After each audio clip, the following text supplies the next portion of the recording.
Have you ever had somebody come up to you and say, "Oh man, you're so lucky"? You can fabricate your very own luck. If you want to learn more, stay tuned.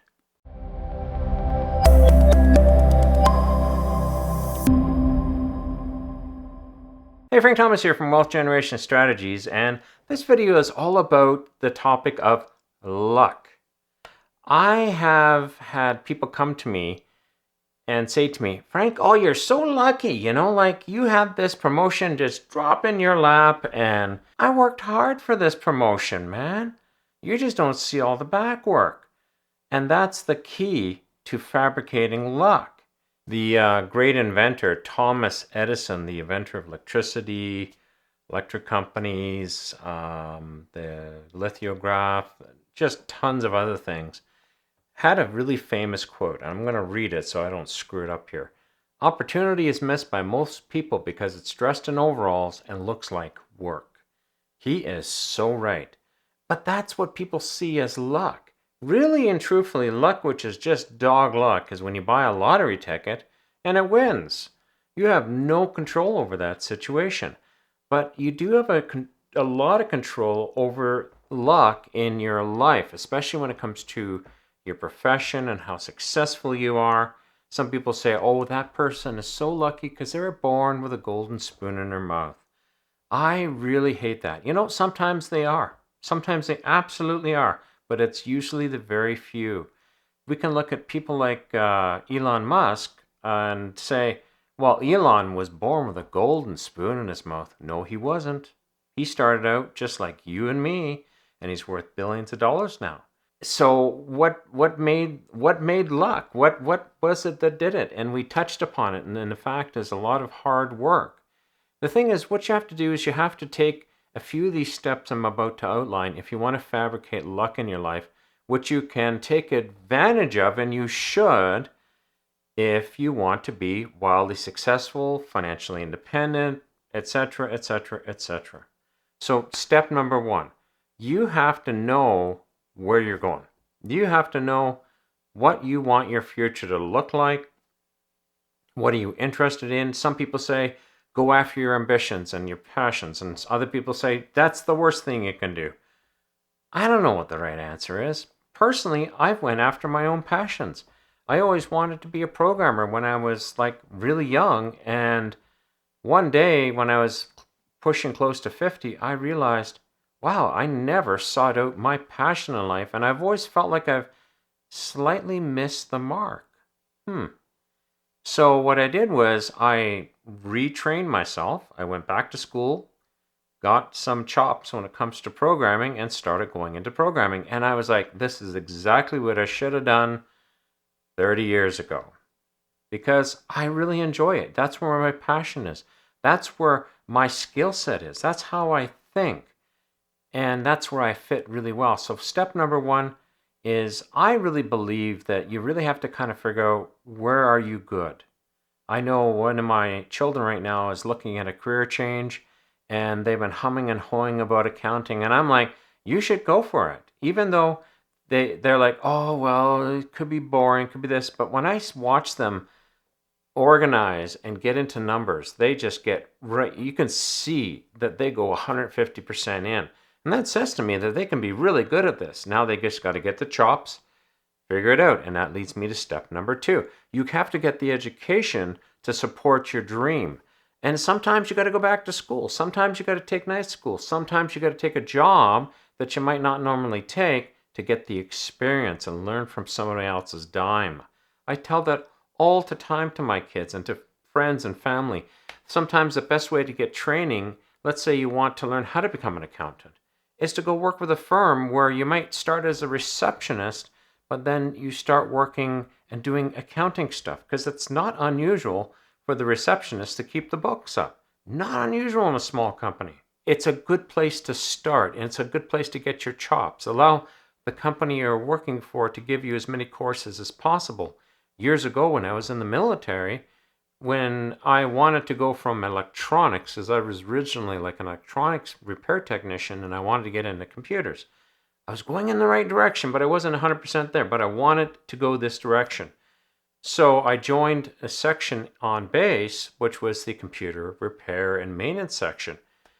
And the sergeant in duty was willing to purchase courses which I could take, and I did take them, and I went and paid and wrote the exams and got the official certifications, and that leads me to step number 3.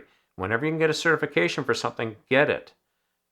It doesn't matter if it's a 1-week course or a 4-year course. Get those certifications. Those are credibility factors.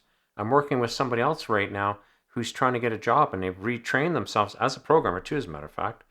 And I've been working with them, and I said, one of the most important things for you to highlight are your certifications. You went to film school and did this, and you went and did this, and you went and did that. Get it on your resume.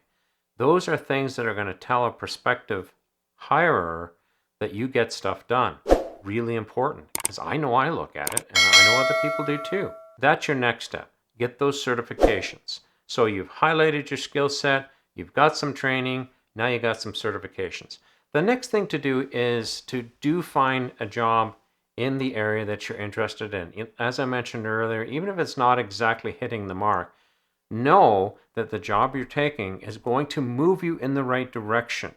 Don't worry about the pay at this point in time. I promise you, the pay will be good one day. Move in that direction, get a job working in that area. And all the time, work to get better and get better and get better and get better and be more helpful and be more there for that person. Now, your boss, I'm going to be honest with you, and a job is not going to make you rich unless you're the type of person who can put away a lot of money and become financially independent that way. But that's not what I'm talking about here. I'm looking at success here as how far can you go with your career? How high can you climb? What can you do? How much can you earn in the long run? That's what I'm looking at. And also be ready in the next step to move to another location or another company to help you further refine. So in this next step, you're going to refine and refine, and sometimes you're going to change direction. That's okay. I've changed direction on many occasions. It's actually a running joke in the family that it must be a decade because Frank is changing careers, and I've done that.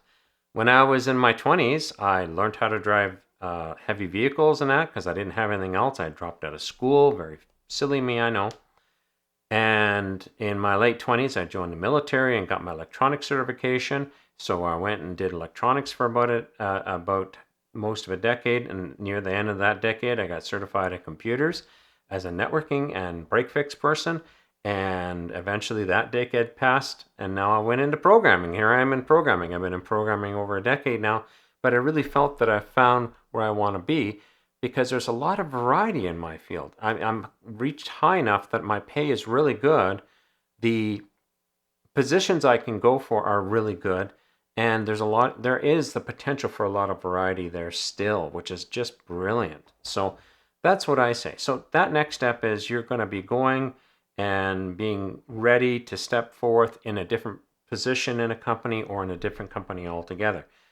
Always keeping your eyes on the long term, and that's a really important thing to look at. What's going to happen is you will become lucky as you do this because people who promote people, they don't promote them because they're lucky. They promote them because they feel that they're the best person.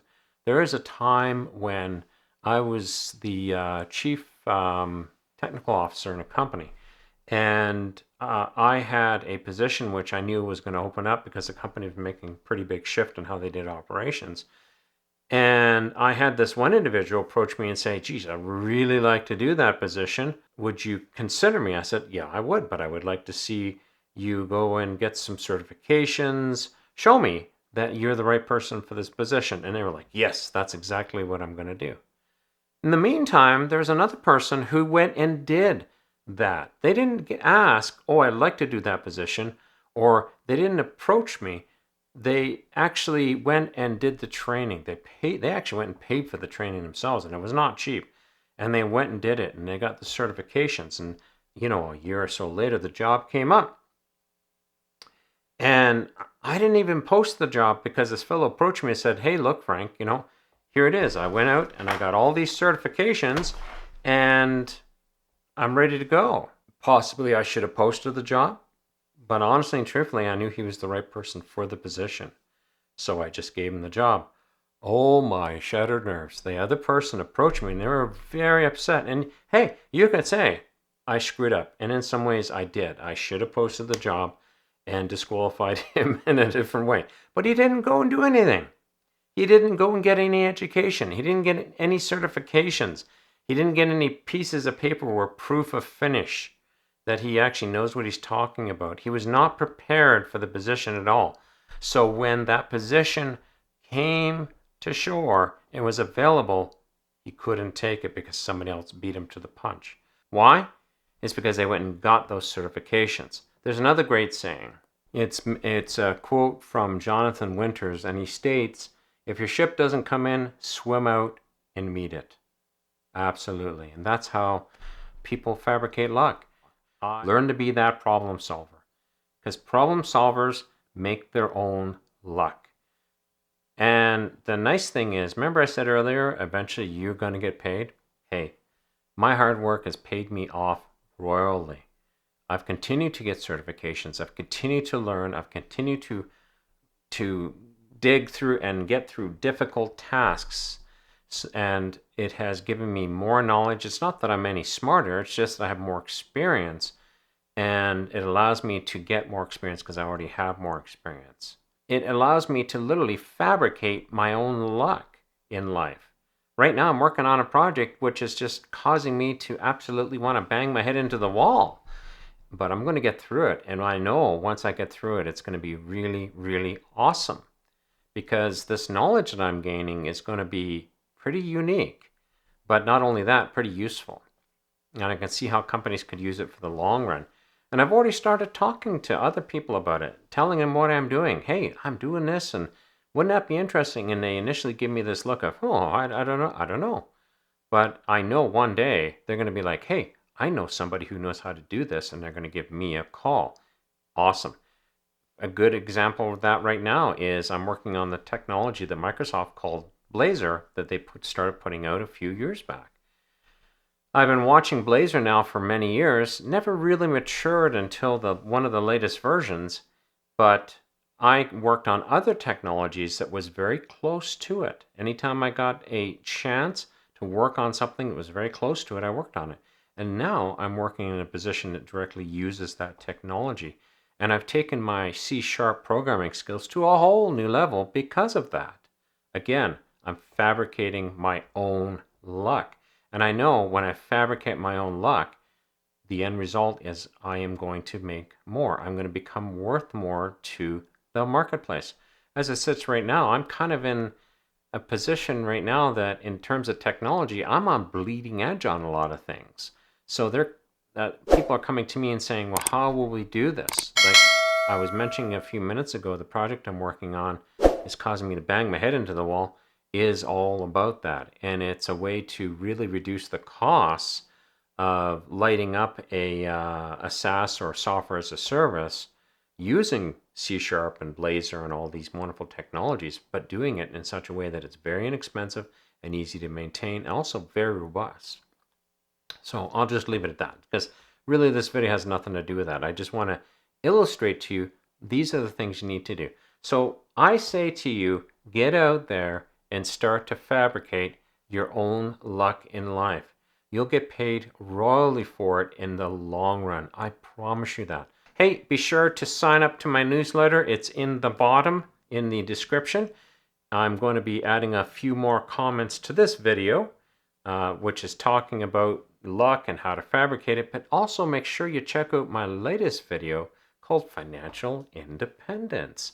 Got a lot to do with this. It's a video I know you like, so be sure to check it out. It should be on the screen right now. Thank you so much for joining me today. This is Frank Thomas.